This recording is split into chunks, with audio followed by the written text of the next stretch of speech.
Alright, good afternoon everyone. Today is Tuesday. Today is Tuesday, January 22nd, 2013. Let's go over the results from the live trading room this morning. Alright, crude oil we were plus 7 ticks, gold we were plus 5 ticks, and the yen we were minus 8 ticks. That puts us green on the day, just a little bit of green on the day. But I'll go over all the trades, alright, in just a minute here. Let's see, so far for the year, that puts us plus $2,440 a contract in the last 14 trading days, I think now. Let's see, 1, 2, 3, 4, 5, 6, 7, 8, 9, 10, 11, 12, 13, 14. Yeah, in the last 14 trading days, we're up $2,440 a contract in the live trading room. That's trading 2 hours per day, a whole bunch of markets, and responding to questions from a whole bunch of people all at once. If I can do it, you guys can do it. Because you don't need to respond to questions from a whole bunch of people, and you don't need to trade a whole bunch of markets. You should just trade 1 or 2. All right, if you have not taken a free trial with us, go to www.cfrn.net/apply. Yeah, sign up for the free trial, and in the free trial, you will get access to everything you see here. You'll get access to the weekly trading zones that you see in front of you on the ES. These are these horizontal lines of the weekly trading zones. You'll get access to those. You'll get access to the live trading room, 2 hours per day for 5 business days. You'll get access to Dwayne and myself. You can ask us all kinds of questions. We'll show you the setups. We'll attempt to show you the trades before they happen. The trades that we take anyway, we'll tell you when we're taking them. And we'll attempt to teach you in the live trading room during your trial how to use everything and how to get everything going, and so you can really test drive it on your own. All right, and all that costs you is an email. We don't ask for any credit card information, just for your name and your email address. That's all. Go to www.cfrn.net/apply and sign up. All right. So far, the last 26 days now, I think we've been positive in the live trading room. The last 26 consecutive trading days. I'm not going to harp on that too much because I'm sure at some point we're going to have a down day. Let's see. Let's just get into it here. Okay, I'm going to start over here with the crude oil. We were plus 7 ticks on the crude, right? I think we had a couple of crude trades in here. We had a bunch of stuff that we missed and didn't take advantage of, but let's just start with this. Gary, I just sent you that picture. I couldn't remember if I sent it to you last week or not. This picture. All right, let's start with the trade setup, okay? The first thing you look for here is step 1, bullish cross of the MA1, which is the blue and red line, this blue and red line right here, up over the BBC, which is the green line, this green line right here. And that's step 1. Step 2, you look for it to pull away from it, like this in here, okay, like this. Step 3, you look for it to pull back to it, test the BBC, and then close in the direction of the crossover. Crossover was up, so you're looking for an up close after a test to the BBC. Okay. Step 4, divergence on the bottom. Divergence with a blue cycle if you're going long. Divergence with a red cycle if you're going short. Okay. And, well, let's see. In here we had divergence, bullish divergence with a red cycle going long, so we needed to wait for a close above this trend line to confirm the continuation. Okay, we did get long in here and we took some profit on that. I think that was where we took our 7 ticks profit, was right in there. We missed a trade over here, the same type of setup. There was really no divergence though, so we let that one go. This one over here, we did take that trade. We missed this little opportunity right in here, which was a down close, continuation of the trend on the close below the trend line. We did take this one. We ended up taking a break even on it. You see we had the bearish cross. Price had so much momentum in it that it didn't pull back and test the BBC. It just closed down below the trend line. Now, these trend lines,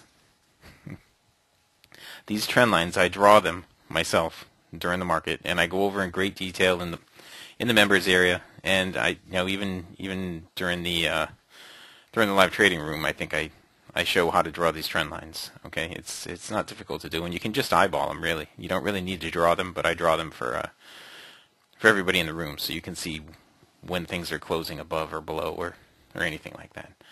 All right, like right now, for instance, the Russell just closed up above a trend line, but I didn't draw the trend line in there. You can just see that it did, and it's moving up. Even right in here, I didn't draw a trend line in here, but you can see there's one in here, right? Right there across these bottoms. You could have shorted right there. You didn't have any divergence to support the trade, but you could have shorted right there on the down close below that. I think the reason I didn't draw it is because we didn't have any divergence.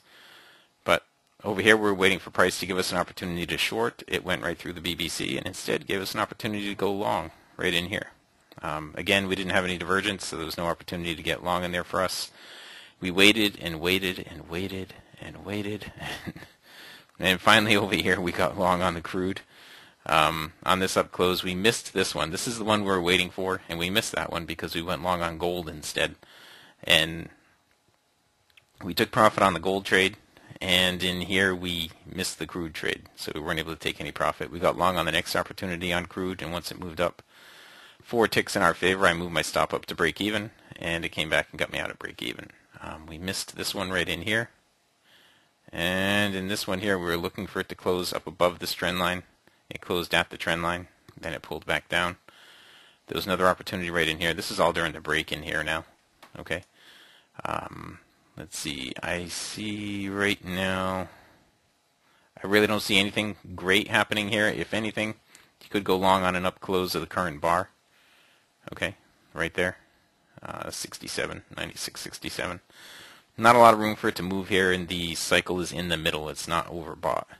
All right, there's not a lot of room for the green line to move, so I wouldn't anticipate that it's going to get up through this high at this moment. Okay, it's not the greatest looking trade setup. But that is it. Can I give a definition of divergence? You bet. I can. I can do that. I'll do that on the next chart that I bring over because it's got some right now. Here's the Russell, and this is what I was talking about on the Russell. There were 2 opportunities this morning that we pointed out in the live trading room. Where the heck were they? One was right here. The down close right here below this trend line. All right, we pointed that one out this morning. We didn't take it because the ES was inside a weekly trading zone, or it was at a weekly trading zone, so we didn't look to get short there. We did point this one out in the live trading room as well. Now, when I say divergence, here's what I mean. Right here is some good divergence. Okay. When I say divergence, I mean this green line down here on the slingshot is moving away from the cycle portion of the slingshot. Okay. That's divergence. It's diverging from the direction of the cycle. All right. And when I say it's bullish divergence, the cycle portion is blue and up in the overbought area, that's bluish. I mean, that's bluish, that's bullish. Okay, bluish too. But in that case, you would either look for your bounce off the BBC with an up close, or you would look for a close above the trend line, whichever happens first. Okay, and there was the long trade, went right up into the weekly trading zone. There was another one right over here. Same exact thing. This is all the same stuff, guys. Over and over and over. Every market is the same. Here we go. We're using the same time frame. In this case, you look for your close above that trend line because the cycle has a little bit of red on it. Okay? And because it didn't actually hit the BBC. So the entry was right in here at 893.8, and you can see it's already gone up to 894.6. Look for this green line to work its way up into the cycle. That's what happens when you get this divergence. The green line works its way up into the cycle. Okay? That's what you anticipate happening anyway. You see it's almost there right now. An up close on this bar on the green line will be in the cycle. And then you would look for another pullback for some more divergence. Okay? Simple as that. That was the Russell. We didn't take any trades on the Russell. Here's gold. Now gold's really diving right at the moment. It's more of the same stuff on the gold, okay, over here. Gold had some good movement in the pre-market.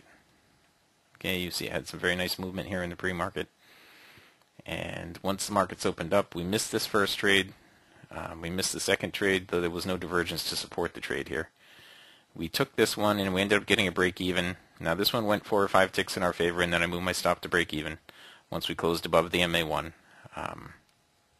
Ended up getting out of that. We didn't take any trades in here because there was no divergence to support it here, and because we didn't get a close above the trend line.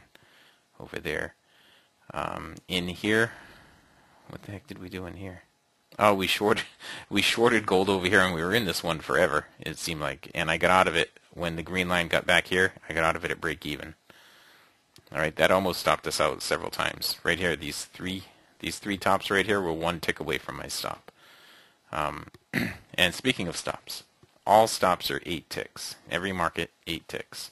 I know that's a different monetary value on different markets, but on all the 4-tick range charts, my stop is always going to be 8 ticks. It's twice the range. Okay. Let's see. Doug, that black line, I'll show you in just a minute, okay? In here, we tested the BBC and we closed above the trend line. I got long. We had bull divergence. I got long. Once it closed up above the MA1, I had moved my stop up to break even. It came back and got me out of break even right here. Okay? Over here, it did the same thing. Once it closed above the MA1, I moved my stop to break even, and it got me out of break even. Then we got in, right in here, we're into the break right here. All right, you see the way things are coming together right here, right now. We have a strong down slope on the cycle portion. The green line is pulling back up, so what we would look for here, first we'll draw a trend line. This current bar is not closed, but if it closes up, that will be a valid trend line. If it closes down, we have to redraw it. But we'll look for that to be our trend line if this bar closes up. And we'll look for the thing to start to pull back up toward the BBC right here and to give us some divergence down here at the same time. Okay? It all depends on where this bar closes. This one right here. Oops. Sorry, I gotta fix that transparency to some other number. There. Alright. It all depends on that bar right there. I'm going to slide that over now, and let's see. We'll look at the NQ. We did take a couple of trades on the NQ. We ended break even on the NQ. Okay. We took, let's go in here, and we'll show you. On the NQ, again, guys, it's the same exact thing. Okay. It's the same exact thing over and over. This one slipped us 1 tick. We shorted over here on the down close below the trend line. We missed this big move right here. Okay, that big move down, we missed it. And we tried to get in here. All right, I got to go back to where I was just a second ago. Because we got a down close on that line, we got to redraw the trend line. Okay, that trend line's not valid. Because we got a down close on that bar, not an up close, and it didn't close below the trend line, so now this is what we have.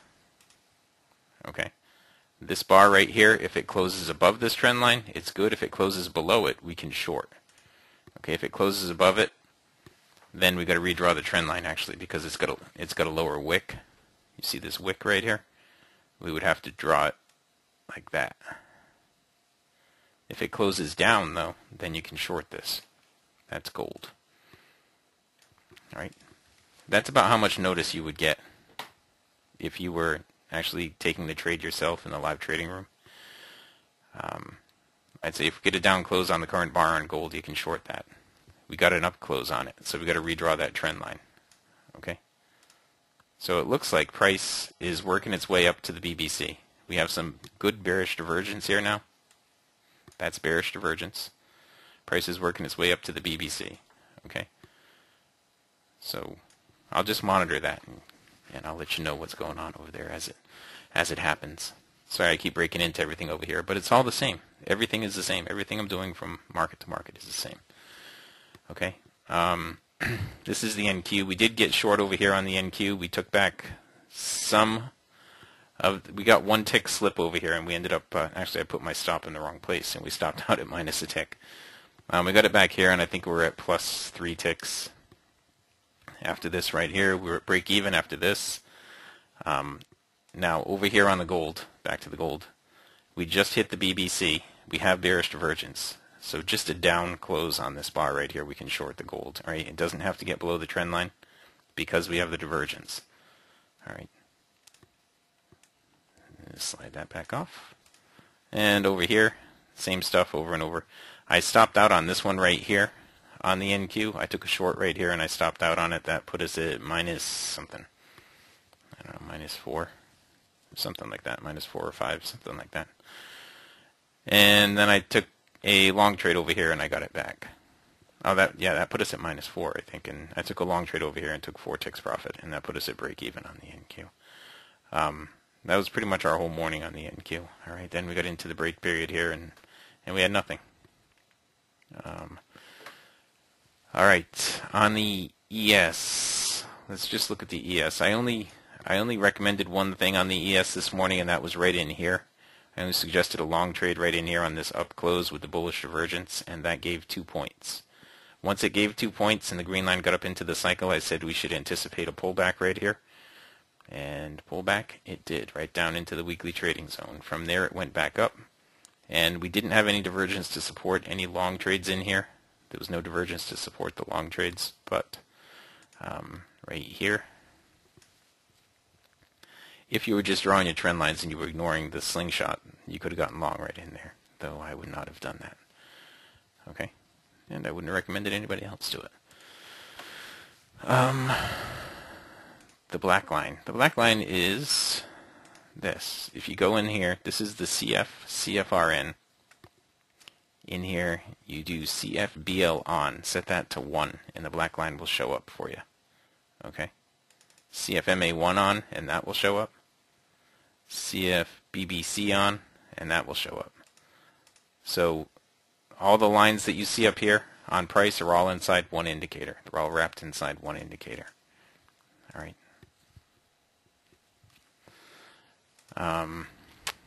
Let's see. What do we have left? Soybeans. I'm going to look at the soybeans here quickly. Okay.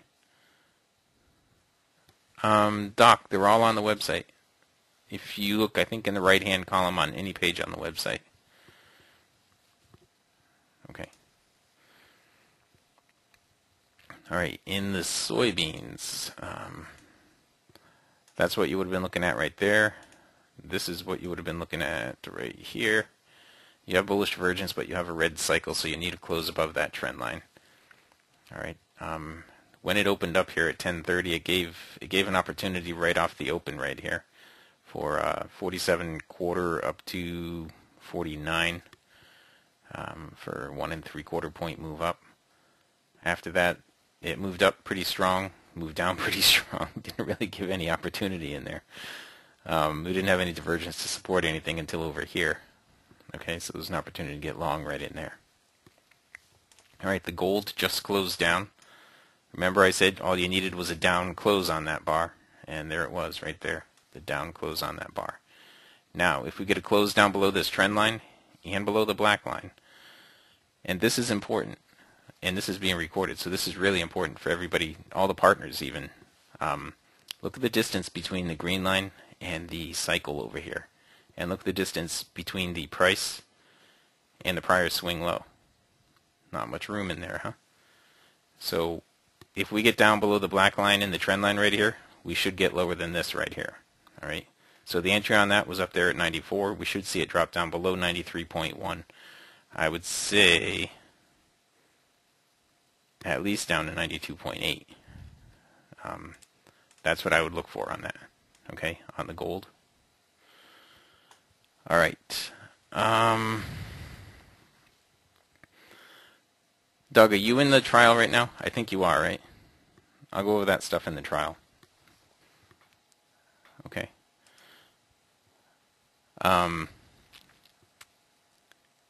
Let's see. I was on soybeans. I was done with soybeans, actually, and then I jumped over to gold. Okay. The last thing I'm going to do is the yen. I lost a trade here on the yen right at the end of the morning. I got into a trade right here. All right. I got into a trade right here, and immediately after my entry, it gave me 4 ticks profit. Then it came back again when we closed up above the M81. I moved my stop to break even. It came back, took me out, and then it moved up. But what I wanted to show you guys was a couple things. One was I was in a meeting last night with a partner, and while we were in the meeting, we were witnessing this right over here. Was it 72? This right in here. Yeah, this was it right in here. All right, let me blow it up. It's at 2207.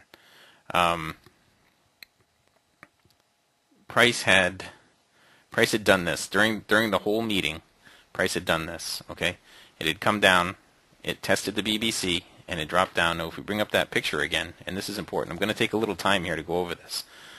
But if you look at the picture again, you look for your bearish cross. You pull away. There's a little bit of space in there. Oops, that's not even the right spot.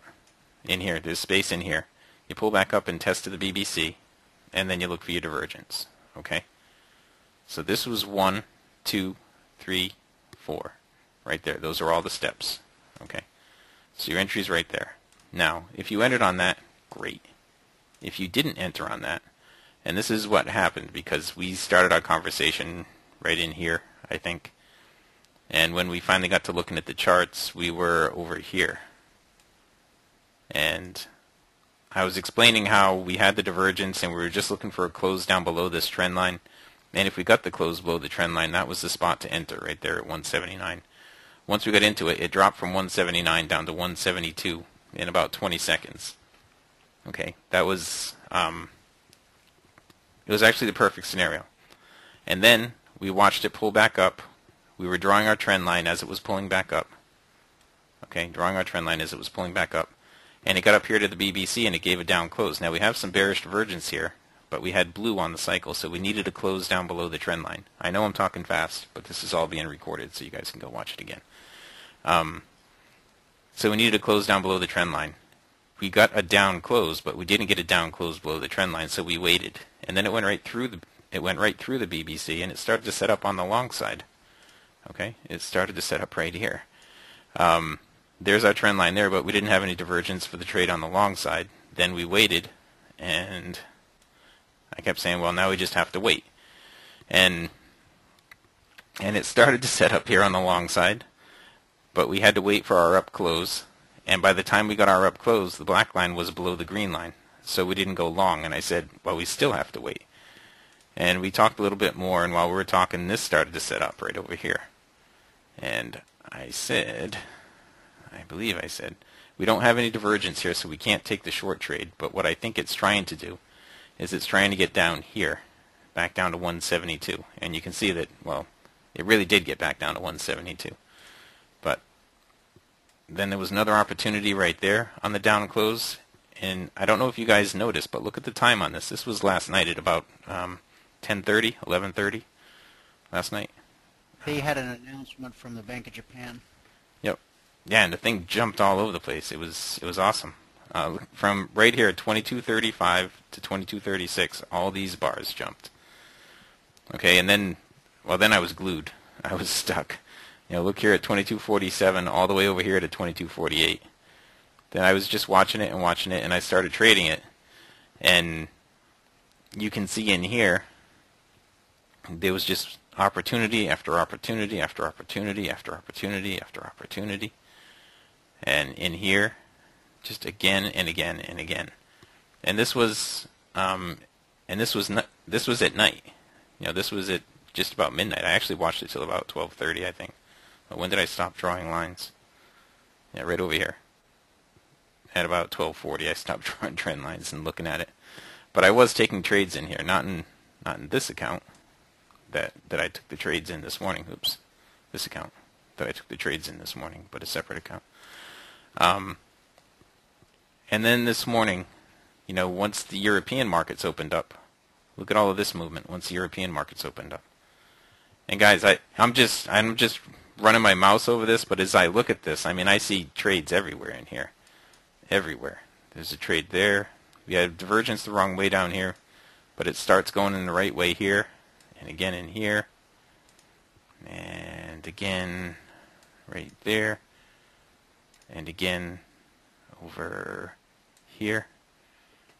And then you got divergence going the wrong way down there, so it starts again right there, and then it flips around and it starts going down, and you can start grabbing things in here on the short side. All right. And for anybody that's, you know, that's not able to trade during the normal trading hours because you have a regular job or whatever the case may be, you know, you have to care for your kids, whatever the case might be.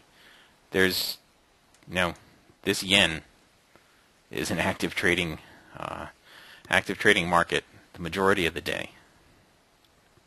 All right. So you can see right in here around 7 o'clock, and here we go, Frank. Frank wanted me to cover this in the recap because he made 56 ticks on the yen this morning between 7 and 9:30, I think, right? Right in here, you have your bullish cross, and if you look at the picture, it's $10 a tick, Gary. Right in here, you look at the picture, and you get your bullish cross, test your BBC with an up close. It went right through it here, and the black line got below the green, so there's no trade here on the up close. But over here on the up close, above the trend line, there's a spot to get long. Again over here, now I'm not sure what the divergence looked like. Yeah, you see over here there was red on the cycle, so you needed to close above the trend line in here. All right, on this one, you didn't need to close above the trend line because of the red in the cycle. You needed to close. You needed to get that black line up above the green line. There was it. Then it changed directions. Okay, if you look at that picture again, changed directions. Tested the BBC with a down close with bearish divergence. Right here is your bearish divergence. All right. So back to the picture. Step 1 is you cross under. Step 2 is your space. Step 3 is your test of the BBC with a down close, or close in the direction of the cross, and that's a gravestone doji right there. And step 4 is divergence, right there. All right. So there's your entry there, and another follow-up one there, and another one over here. Though we didn't have any divergence to support anything over here. Then it changed directions, and we started getting into it here in the morning session. Okay. I missed all these trades right here. I did take this one, and I took this one right at the end of the morning session, which stopped out. Okay. So that was the yen. That was a lot of stuff on the yen, but I think I covered it all, and I covered how to do our whole thing. Now back to the gold. Since the gold is what I was doing play-by-play for you, we got the down close on the gold, so there was a spot to short, and I said if we got a close down below the trend line and below the MA1, we should see it get down to here. All right, you see how the cycle is working its way down. I mean, the green line is working its way down into the cycle. We anticipate that that's going to get all the way down there into the cycle. Now, given the current location, that should put price right about here at 93.1. Okay, it might go through it to 92.8, but right here at 93.1 is what I would look for. Okay. Now, you guys saw me piece that thing together little by little. The entry would have been here at 94, depending on what your risk was. You may or may not have stopped out on that. You may have stopped out at break even. But, yeah, if you got in there at 94, it went up to 94.8. You may or may not have stopped out. I use 8 ticks risk. I may have gotten in at 94, may have been 94.1. I may have stopped out. I may not have stopped out because I don't always stop out when it just hits it. It's not a stop market. All right, the green line got into the cycle, which is what we're anticipating, and we didn't make it all the way down here yet. So I would look for a pullback here now. Okay, so if you're in that trade, there's an opportunity to take some profit. All right, that is it. Again, if you have not taken the free trial with us, go to www.cfrn.net/apply. Sign up for the free trial. This stuff that I just did right here is just like the live trading room. All right, at least I think it is. All right, I'm going to shut the recording off here.